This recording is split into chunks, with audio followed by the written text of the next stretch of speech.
The executive producer of CBS News 60 Minutes, Bill Owens, resigned today. Now, normally that would probably not be news that we would bring you, except the circumstances rise to the level of, well, alarm. Owens said in a letter to his staff that, quote, over the past months, it has become clear that I would not be allowed to run the show as I have always run it, to make independent decisions based on what was right for 60 Minutes, right for the audience, unquote. And the context here is key, because President Trump has been suing CBS News and its parent company, Paramount Global, for $20 billion for what the president calls, quote, unlawful and illegal behavior, unquote, though his accusations, according to legal experts, do not withstand scrutiny. This is what happened. Last fall, 60 Minutes interviewed Vice President Harris. President Trump declined the show's offer to sit down with them for an interview. During the Harris interview, 60 Minutes correspondent Bill Whitaker asked the then sitting vice president why Israeli Prime Minister Benjamin Netanyahu was not apparently listening to the Biden administration. Now, a preview of her answer ran in a preview clip on CBS's Face the Nation on Sunday morning. The work that we have done has resulted in a number of movements in that region by Israel that were very much prompted by or a result of many things, including our advocacy for what needs to happen in the region. The next day, however, 60 Minutes ran this answer when it ran the actual edited interview. We're not going to stop pursuing what is necessary for the United States to be clear about where we stand on the need for this war to end. Now, CBS News explained the discrepancy, saying that they merely ran two different parts from the same longer answer, and under pressure they revealed their transcript, and that is indeed what they did, as frankly happens all the time, including with President Trump's taped interviews. For instance, just for instance, in June of 2024, this ran on Fox. Would you declassify the Epstein files? Yeah, I would. Definitive, firm, yes, I would. But, as Semaphore noted at the time, the full unedited version featured Trump sounding far less definitive. Would you declassify the Epstein files? Yeah, I would. All right. I guess I would. I think that less so because, you don't know. You don't want to affect people's lives if it's phony stuff in there, because there's a lot of phony stuff with that whole world. The president alleges that editing the 60 Minutes interview and running two different answers to the same question helped Vice President Harris and amounted to electoral fraud. In reality, this is just editorial discretion. Editors do it all the time with recorded interviews, including all the time with taped interviews and Donald Trump by Fox. All the time. And legal experts, left, right, and center, say that this lawsuit in a court would certainly fail spectacularly. But, Paramount Global, which owns CBS News, is currently trying to merge with Skydance Media. And in order to do so, they need the approval of the Trump administration, specifically the FCC. And under the FCC's brand new Trump-supporting commissioner, Brendan Carr, it has been suggested that Trump's news distortion allegations against 60 Minutes will be considered by the FCC before any merger is approved. Now, Sherry Redstone is the majority owner of Paramount, and she stands to make a fortune if this multi-billion-dollar deal, this merger, goes through. And it seems as if Sherry Redstone is likely to bend the knee to Trump and settle this allegedly frivolous lawsuit. Now, Bill Owens, until today the head of 60 Minutes, rightly believes that 60 Minutes has nothing to apologize for. And that's what's going on. That's the context. One 60 Minutes source tells me, quote, the lawsuit was baseless. He wouldn't apologize, meaning Bill. Bill Owens wouldn't bend. He fought for the broadcast and for independent journalism, and that cost him his job. It's shameful, unquote. A second 60 Minutes source tells me, quote, Bill has widespread support at 60. He's dedicated his life to CBS and the broadcast, and this was his last act of dedication to it. It's like a guy who has been battling for months against an attack, unable to defend the broadcast from inappropriate corporate influence. He pulls the pin from his last grenade.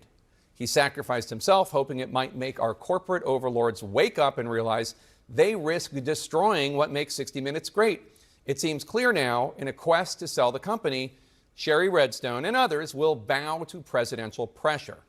60 Minutes is one of the crown jewels of American broadcast journalism, and they have no problem crushing it in their race to make a deal and make themselves richer, unquote. Sherry Redstone had no comment when we reached out.